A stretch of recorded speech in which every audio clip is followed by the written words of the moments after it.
Darío Pérez, un hombre de polvo y sueños. Yo perseguía historias enterradas bajo la tierra, murmullos de imperios olvidados. La historia era su pasión, la arqueología su vocación. Desde las ruinas bañadas por el sol de Machu Picchu hasta las tumbas sombrías de Egipto, buscaba respuestas. Anhelaba tocar el pasado, sentir su aliento en su piel, pero poco sabía él, el pasado lo estaba alcanzando. Mi búsqueda de conocimiento me llevó a Japón, una tierra de espíritus antiguos y leyendas susurradas. Había llegado buscando rastros de una civilización olvidada, una perdida en las brumas del tiempo. Mi búsqueda me llevó a un remoto pueblo, enclavado entre bosques de bambú y montañas envueltas en niebla.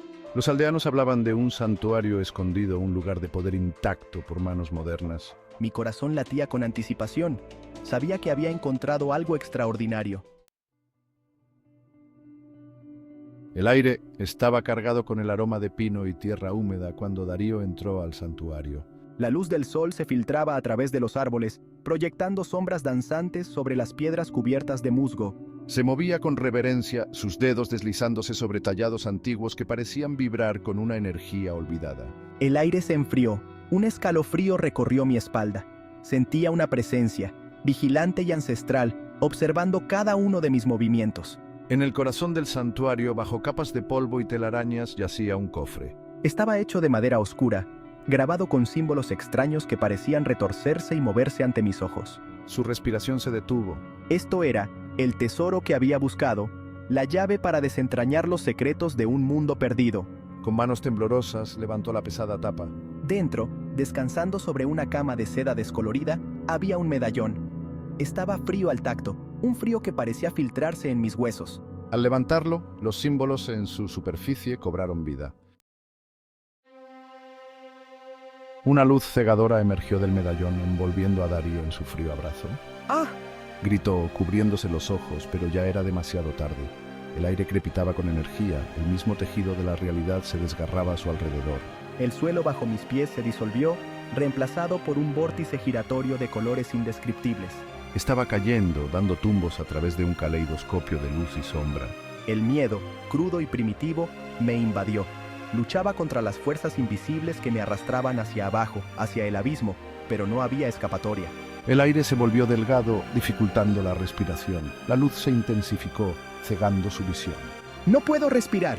Entonces, tan repentinamente como comenzó, se detuvo. Darío se estrelló contra la arena dura. El viento escapó de sus pulmones. Me quedé allí por un momento, jadeando por aire, mi cuerpo temblando. A medida que su visión se aclaraba, se sentó lentamente, su corazón latiendo con fuerza en su pecho. Ya no estaba en el pacífico santuario. Estaba en algún otro lugar, en algún lugar frío, desolado y completamente extraño. Darío miró a su alrededor con incredulidad. En su lugar se extendía un desierto aparentemente interminable, la arena blanqueada bajo un cielo perpetuamente nublado. Ya no estaba la exuberante vegetación del bosque japonés. Formaciones rocosas dentadas sobresalían del suelo como los huesos de alguna bestia monstruosa. El aire estaba denso y pesado, lleno de un extraño sabor metálico que me revolvía el estómago. Se tambaleó hasta ponerse de pie, sus piernas temblorosas bajo él. ¿A dónde me había llevado el medallón? ¿Qué era este lugar? Miró su mano esperando ver el antiguo artefacto. Pero había desaparecido. Una ola de mareo lo invadió y se tambaleó de nuevo, su mano volando a su cabeza. Había una presión que crecía dentro de mí, un hambre que roía los bordes de mi mente. Me sentía extraño, diferente. Su reflejo en un fragmento de vidrio de obsidiana confirmó sus temores. Mi rostro, una vez juvenil y lleno de vida, ahora estaba demacrado y pálido. Mis ojos brillaban con una luz verde y espeluznante. Estaba cambiando, transformándose en algo monstruoso. La transformación fue agonizante. El cuerpo de Darío se contorsionaba. Los huesos se quebraban y se reformaban. La piel se estiraba sobre un esqueleto esquelético. ¡Ah! Gritó, un sonido gutural y crudo que resonó a través del paisaje desolado, pero no había nadie para escuchar sus gritos. Estaba completamente solo. Su humanidad, sus recuerdos, su propia identidad, todo parecía desvanecerse, reemplazado por un instinto primario, un hambre que consumía sus pensamientos. No, así no. Entonces, tan abruptamente como comenzó, el dolor disminuyó. Darío se quedó allí, su cuerpo temblando con las réplicas de la transformación. Ya no era el hombre que una vez fue, era un Hollow, un ser de puro instinto y hambre voraz, habitando un reino de crepúsculo eterno. Bajó la mirada hacia sus manos, ahora con garras afiladas como navajas. Podía sentir el poder corriendo por sus venas, una energía pura e indómita que lo aterrorizaba y lo emocionaba al mismo tiempo. ¿En qué me he convertido? Lo había perdido todo, su mundo, su vida, su propia humanidad. Pero en su lugar había ganado algo más, algo monstruoso pero innegablemente poderoso. Ahora era una criatura de este mundo, Hueco Mundo, la tierra de los Hollows, y sobreviviría. Hueco Mundo era un mundo brutal e implacable. Los Hollows que habitaban este reino desolado estaban impulsados por un hambre constante, una batalla perpetua por la supervivencia. Darío, aferrándose aún a fragmentos de su humanidad, retrocedió ante su agresión sin sentido.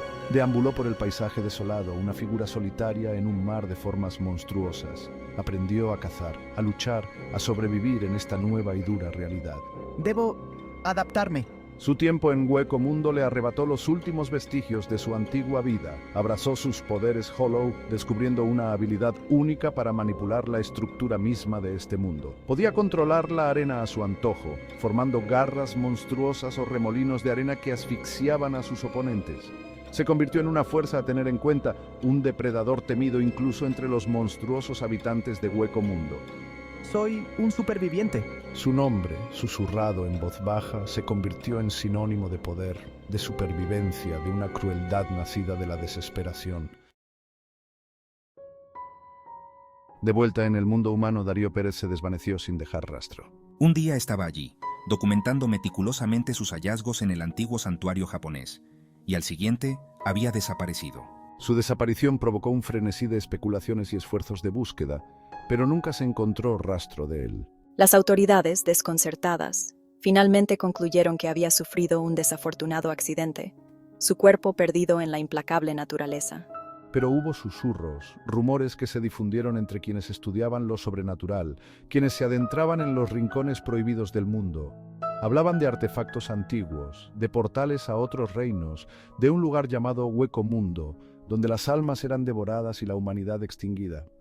Algunos susurraban que Darío Pérez se había topado con algo que no debería haber hecho, que había cruzado una línea hacia un mundo del que no había retorno. Y en el páramo desolado de Hueco Mundo, una figura solitaria, con el rostro oculto bajo una máscara blanca como el hueso, continuaba su solitaria existencia. Había abrazado su destino, convirtiéndose en una criatura de este mundo, una leyenda susurrada en el viento. La leyenda de Darío Pérez, el arqueólogo que desapareció sin dejar rastro, se arraigó tanto en el mundo humano como en el espiritual. En el mundo humano se convirtió en una advertencia, un recordatorio de los peligros invisibles que acechaban bajo la superficie de la realidad. Su desaparición sirvió como un crudo recordatorio de que algunos misterios es mejor dejarlos enterrados. Pero en Hueco Mundo, su historia era diferente. Allí era una criatura de leyenda, un testimonio de las brutales realidades de este reino desolado y la voluntad de sobrevivir contra viento y marea. Los otros Hollows, impulsados por su hambre insaciable, hablaban de él con una mezcla de miedo y asombro. Era una fuerza de la naturaleza, un ser que no solo se había adaptado a las duras realidades de Hueco Mundo, sino que había prosperado en ellas. El viaje de Darío, de un apasionado arqueólogo a un temible Hollow, fue un testimonio del poder transformador de las circunstancias. Era una paradoja viviente, una criatura de instinto y poder que aún se aferraba a las brasas agonizantes de su humanidad. Recorría un camino solitario, a caballo entre dos mundos, sin pertenecer a ninguno. Y a medida que pasaban los siglos, su leyenda seguía creciendo. Nuevas generaciones de Hollows susurraban su nombre, relatando historias de sus hazañas, su poder, su soledad. Se convirtió en una figura mítica, un símbolo de la incesante lucha por la supervivencia que definía su existencia. El antiguo medallón que había servido como llave para la transformación de Darío permaneció perdido, su paradero desconocido. Algunos especulaban que yacía oculto en algún lugar de las ruinas del santuario japonés, esperando a que otra alma desprevenida despertara su poder. Otros creían que había sido tragado por las arenas de Hueco Mundo, su magia latente, esperando el día en que volviera a abrir una puerta entre los mundos. Pero independientemente de su ubicación, el medallón seguía siendo un centinela silencioso de la historia de Darío, un vínculo tangible con una vida irrevocablemente alterada. Servía como un recordatorio de que las fronteras entre los mundos eran frágiles, fáciles de romper para aquellos que se atrevían a buscar lo desconocido. Y mientras los vientos de Hueco Mundo aullaban a través del paisaje desolado, llevando consigo los susurros del pasado, una pregunta persistía: ¿encontraría Darío alguna vez el camino de regreso del abismo, o estaba destinado a vagar por el páramo desolado de Hueco Mundo por toda la eternidad, un prisionero de su propia transformación?